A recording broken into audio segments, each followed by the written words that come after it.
News with Gina. The News with Gina Grad.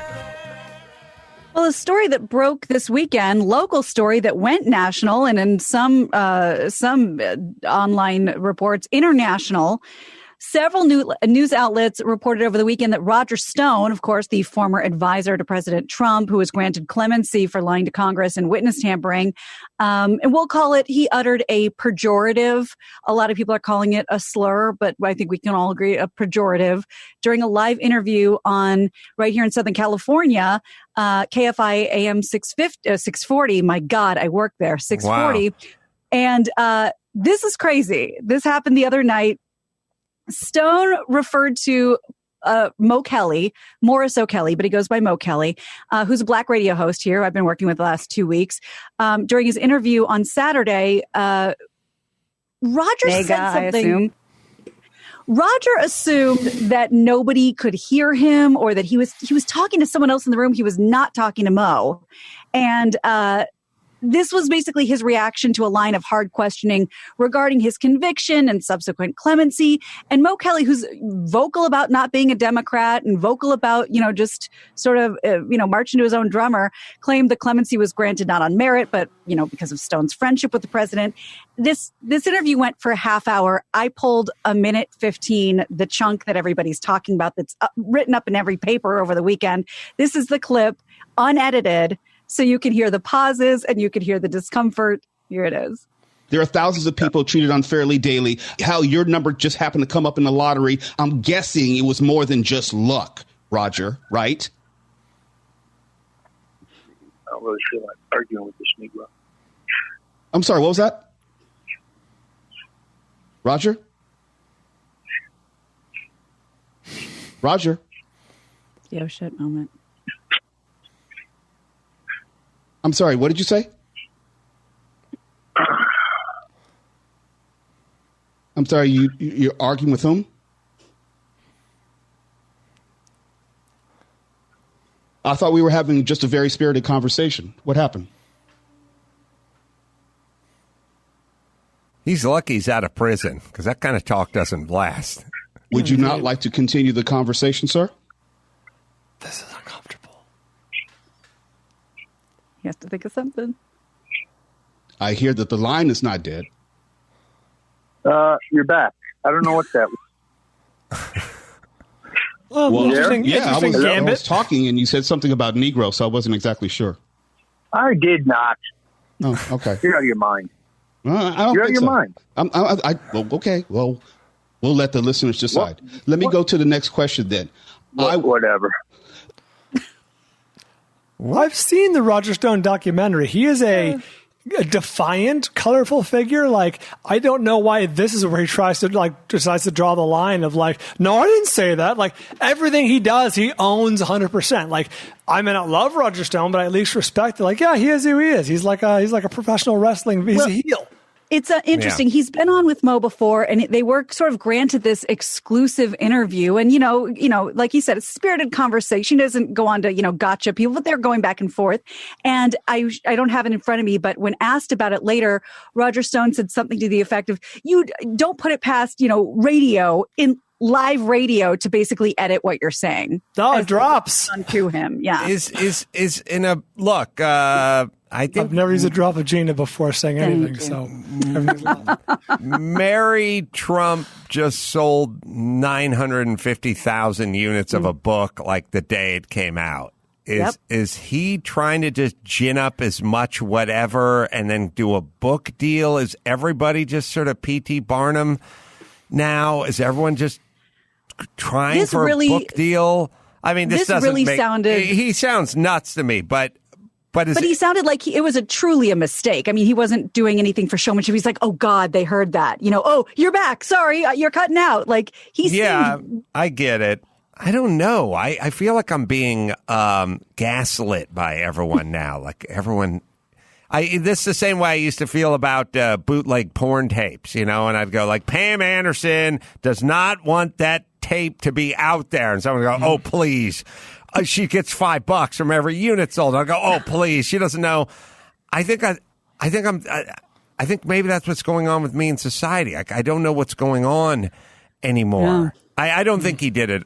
I don't know if he knew what he was doing. He seems like an insane person to me. Yeah. But maybe a little crazy like a fox. Like, I don't know.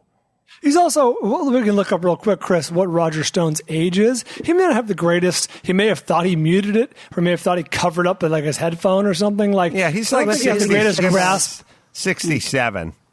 Yeah, he might have the greatest grasp on technology. He's the same age as my dad or my mom, and then they're not, whizzes with the phone. But this wasn't exactly a gotcha question. I mean, after Roger Stone gets his sentence commuted and somebody asks you about how do you think you got your sentence commuted?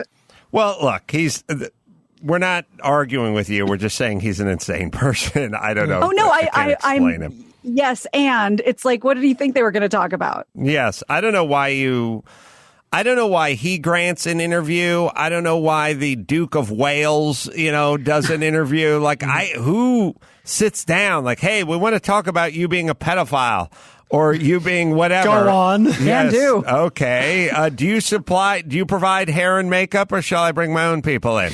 Like, maybe lay low a little bit. You know what? That's the good point of the discussion, because once you sit in that chair and you're hooked up with the wires on the microphone, you're dead. What do you think's going to happen? What do you think someone's going to ask you? Hey, nice day today, wasn't it?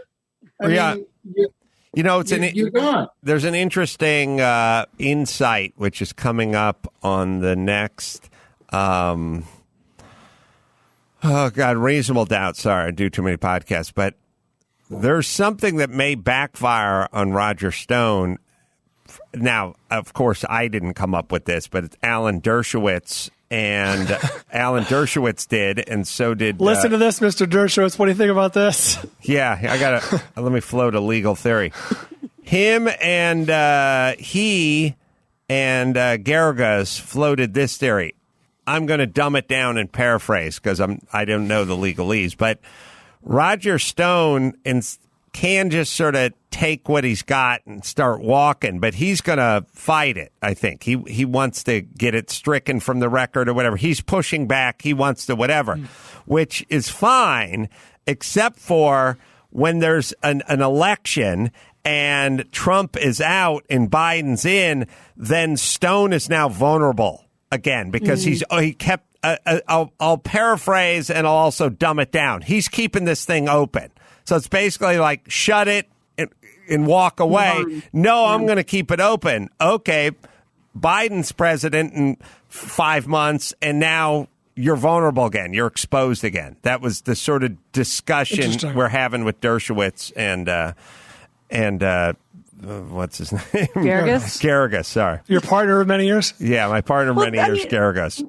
Roger Stone seems like a dice roller, so I think that's probably pretty that's part of what he does. Yes. Larry. Pardon me, I'll be right back. Go ahead, Larry. All right, sorry, go ahead. So more Redskins news, and this time it has nothing to do with the name.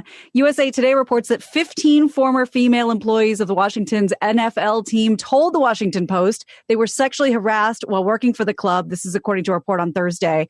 The allegations span from 2006 to 2019 and range from inappropriate remarks about female employees' bodies to instances of verbal abuse. And the Post also details allegations of sexual harassment from 2 female reporters, one who still covers the team.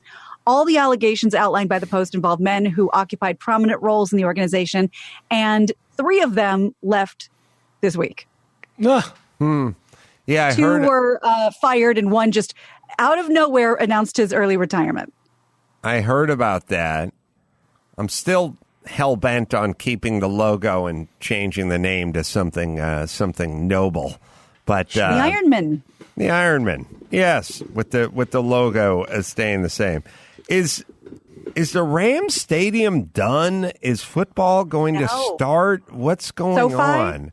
Yeah, SoFi. Yeah. Well, 2 guys have died working on it, so I know they closed down for a while. I think one guy fell, and the other one they said it may be natural causes or a health condition, but I don't think it's done yet. The guy who fell, I heard, caught COVID on the way down.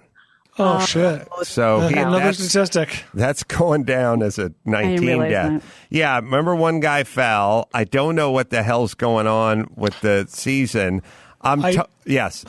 Let me say, speaking to that, I didn't see it myself, but Christy was reading me some headlines off her phone at breakfast, and she was like, "Oh, apparently Russell Wilson and some other very, very notable, I think Drew Brees might have been one of them, notable players in the NFL were raising a lot of, were basically taking it to the streets, you know what I mean? Like an internal sort of debate being spilled out into social media to make a point. Like it was along the lines of like, I don't know how we're supposed to play when my wife's pregnant. I don't know how we're supposed to play with the NFL not taking this seriously, and how are they going to protect our families? And it's usually an indicator of some strife going on in the negotiations, you know what I mean? So I don't know what that means for the season. Maybe nothing. Maybe it'll get resolved. But some very notable players took to social media, apparently, according to Christy, and were airing their grievances. Well, I'll tell you, I watched the Super Bowl. It was the Seahawks Ravens Super Bowl from 2013, or I got to remember that. Here's the whole point. There's one good thing about getting old. Not being able to remember Mark Garagos' name is a bad sign. Watching the Super Bowl from 2013 with Ravens against the Seahawks in a barn burner of a game, and having no recollection of who won that game, like just being able to watch it, I'm just watching this game, man. There's 3 minutes on the clock. It's a fucking good game. Like, I am telling you, I mean, look, if somebody sweated you know who won the game. But there've been enough games, enough teams have won enough Super Bowls and lost enough Super Bowls. And if you go back a few years, plus, I'm drunk at the Super Bowl party anyway, so I don't have, exact recollections of what's going on. I'm telling you can watch a Super Bowl, or especially a playoff game from 10 years ago, 15 years ago, a good game, you can enjoy it.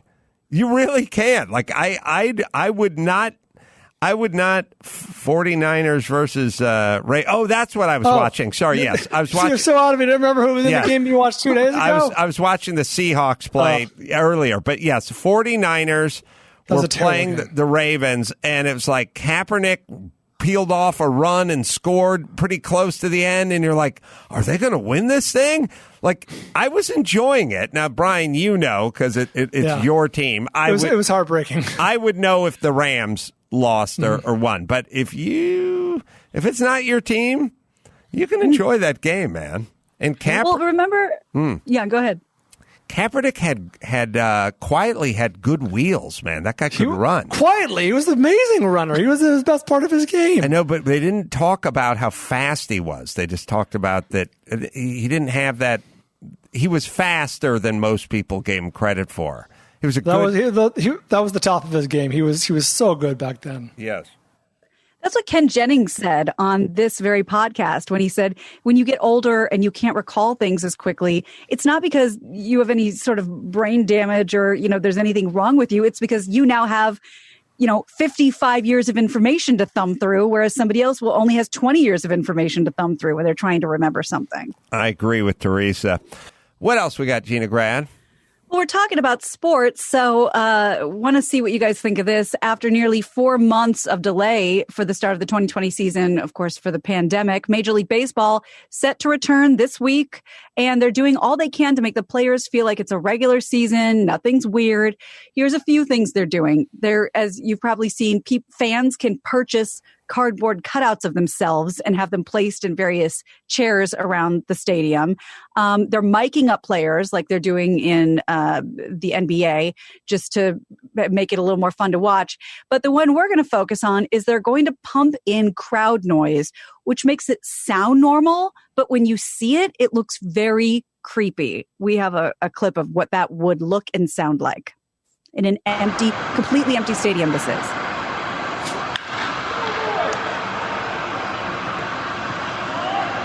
Here's what's creepy about it.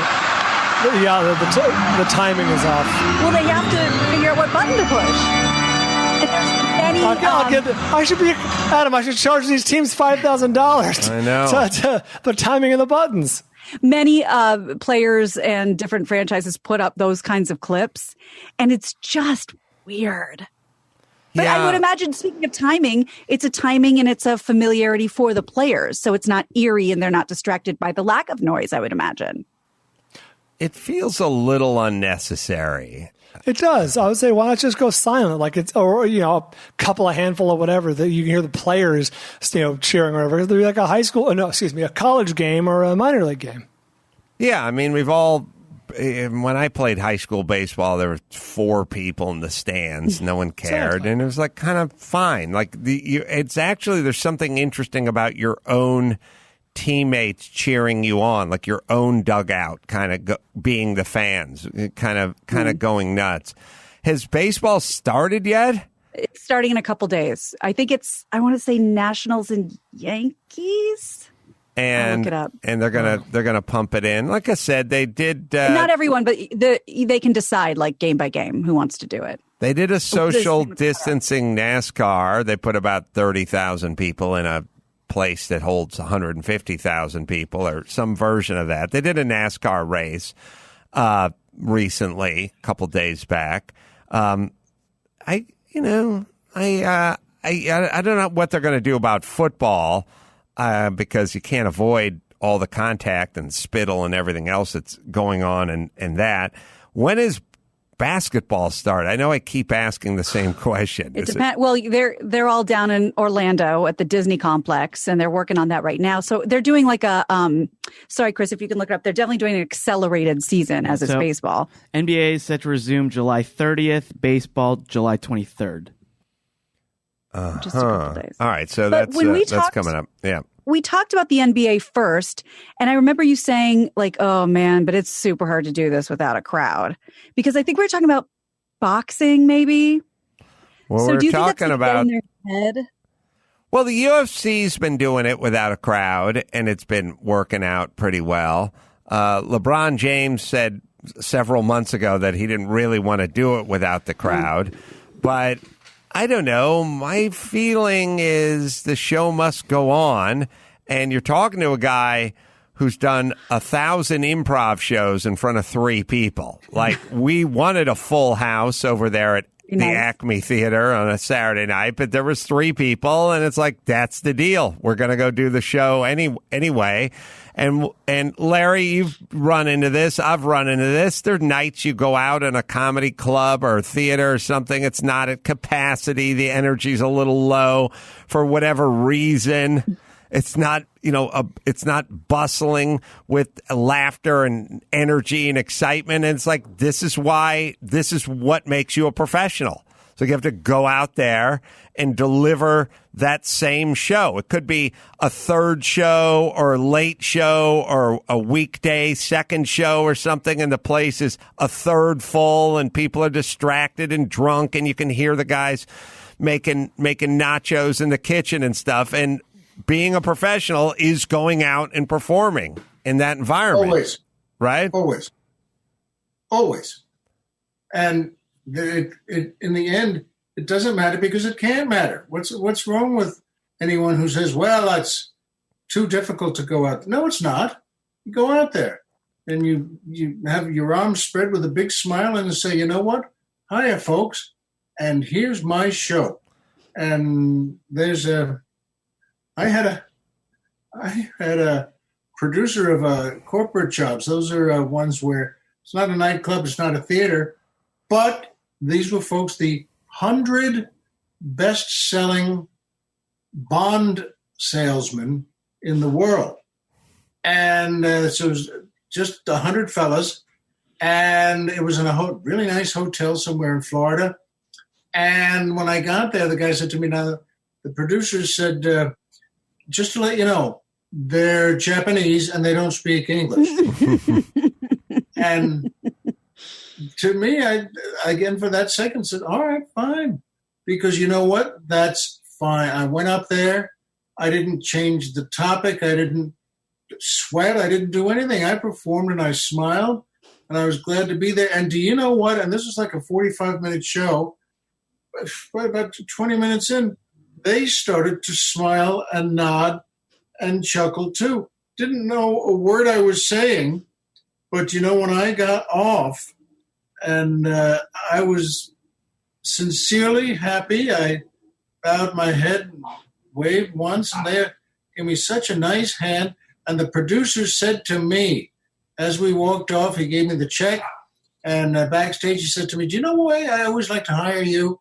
And I said, "Why is that?" And he said, "You're the first comedian I've ever hired who, in a situation like this, didn't speak for, you just talk for 2 or 3 minutes in front of a group that doesn't speak English, and then just yelled, fuck you, and throws the mic on the stage and storms off."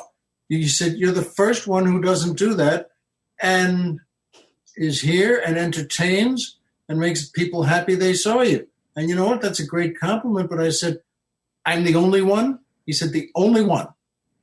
And, it's, I think, the same sort of thing. What's wrong with that? And if it's raining and storming or blizzarding and it just doesn't matter. Nothing matters. You know what? You do your job. There are plenty of sets I had with 2 people in the audience at the comic strip in the early days, and nothing wrong with that. Because you say that, and you say to them, you do your stuff, and then at the end of the set, I always used to say, "Now, folks, there are a couple of comedians left, and they would sure be happy if you stuck around so they could get a good show in too, and they could work too." And they always stayed. They never left.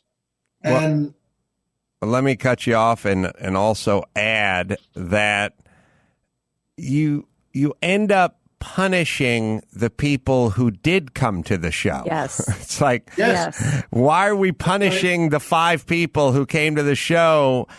Because the 150 people that didn't show up aren't being punished. These people bought a ticket and showed up. The idea that you would give them grief is insane. They're the ones who are there. And so many comedians do that. They punish the people who are physically there. That's exactly right. And by the way, insane is the right word. What are you doing? What's the point of anything? Leave the people alone there, and it may be 2:30 in the morning on a Tuesday night. Who cares? You do your stuff. You bow your head, you smile, say, "Thank you very much." And you head off, and someone else comes up, and if he or she is sane also, they do their show, and they do the best they can. And I'll bet you $1, when those 2 people leave, at the end of the night, they're as happy as clams, and they go back to their hotel, and then they get hookers. But you know what? Till that should have brought them to the show. That's right. By the way, you should have had them on the show. But yes, Gina, let's do one more, please. All right. Well, let's do this. A very, very solemn RIP to some beloved menu items at Taco Bell. Oh, no. So this is kind of out of nowhere. And I was thinking, Brian, I don't know if Christy has any thoughts on this, because I think she works with them sometimes, right? Yeah, they're a client of her company's, but she doesn't work that closely. Okay. But go on. I'll get her thoughts. I'm going to need to pull some strings on a couple of these. I will tell you the ones from my childhood that are gone is the what's it called? The Bell Beefer. The Bell Beefer was awesome. It was like a dry sloppy Joe. It was essentially the Bell. It was hamburger bun loose meat with the onion. Sorry, with the cheese and the beef and everything. It was just. It tasted good. Like you could imagine what a Bell Beefer tasted. They really missed an opportunity not calling it a sloppy Jose. They also had a tostada, which was the flat shell that had been like deep fried. No, the tostada. Did they have the tostada? They probably had a tostada salad. They had a tostada. It was like beans and whatever. The tostada was pretty awesome. They also just had a cup, and it was like the frijoles. It was just like the beans with the melted cheese on top of it, which was delectable. I miss all 3 of those, but yes, go ahead. here's just a cacophony of things. I don't know what's going to be left over there that you can add to the list. And they're doing this because they want to simplify an effort to make ordering faster, safer, and easier for workers and customers, this is according to Fox News. So apparently some of these are either too complicated or don't allow you to socially distance yourself from your coworker. I don't know. But for whatever reason, for safety and health reason, these items are being removed. So run, don't walk to Taco Bell before they're gone. The grilled steak soft taco, the 7-layer burrito, the nacho supreme, the beefy Fritos burrito, spicy tostadas, triple layer nachos, spicy potato soft taco, cheesy fiesta potatoes, loaded grillers, I don't know what that is, chips and dips, and lastly, the mini skillet bowl from the breakfast menu. So they are really paring down. My whole thing with all this stuff, and I never really get it. It's like when people would get the lobster bisque sub at the Subway. Like, just you've got to just choke up and make contact. Yep. Like you get don't get cute, right? Just get a turkey and get some cheese on there. Like, go to the Taco Bell. Just get the bean burrito, cheese. Tell them to put some onion and some tomato on it. It'll be fine. Don't go with the steak fajita, triple cheese, guaca, gordita. Like it's never going to work. Like, what makes you think you can go to a Taco Bell and get a decent cut of steak? What makes you? Why then? Why would you do that? Why not just choke up and get sort of the basics? Yes, right. In a world where Taco Bell intentionally calls things beefy so as not to imply that it's beef, right? Yes. Why would you do that? I don't know, but the old Taco Bells had a fire pit out front. Could you imagine? They were classy joints. They had a big old fire pit with lava rocks in them. Remember when lava rocks were a thing? And they just have that fire burning right out there. And the best thing ever is you take your straw and you'd tear the piece of paper off the end and you'd pull it back, you'd cinch it back a little, and then you just poof it and shoot that, give it a Viking funeral. You just Flaming shoot arrow. that thing right over the top. And you want to know how devoid my childhood was of entertainment? Think about the 19 ways you'd entertain yourself with a straw. Oh, yeah, the snake. You'd wrap it up, tie it around your fingers and flick it. There's that. There was the snake move with the wrapper. Yep. There was the part where you put your thumb over it and then lift it up. But I mean, just trying to entertain ourselves like we're convicts in solitary confinement with a straw. Sorry, you guys ever find yourself at a diner, like where you order a sandwich and they give you a frilly toothpick? If you put that frilly toothpick inside the straw, that's a fucking poison dart, man. Yes, dip it in Ferrari and take out a guy at the counter. Yeah, no, I know just the notion that was a form of entertainment for us, a straw. And that there are things you could do with the wrapper. There are things you could do with the straw itself. Oh, man. And if you got a bendy straw, you were going to a ritzy place and your parents were rich. Ritzy. By the way, I still can't believe that no one in elementary school lost an eye from all the wrapper puffing we did, which was every day. Yeah. And those things shot off. It had to be about 8 miles an hour. If you got the silver foil gum wrapper, that flew pretty well. Yeah, don't forget to ball up your straw paper and do football, or soccer across the booth football. Table. Yeah. We did that with nickels, though, across the table. All right, let's bring it home, Gina Grad. You got it. I'm Gina Grad, and that's the news. Gina Grad. That was the news with Gina Grad.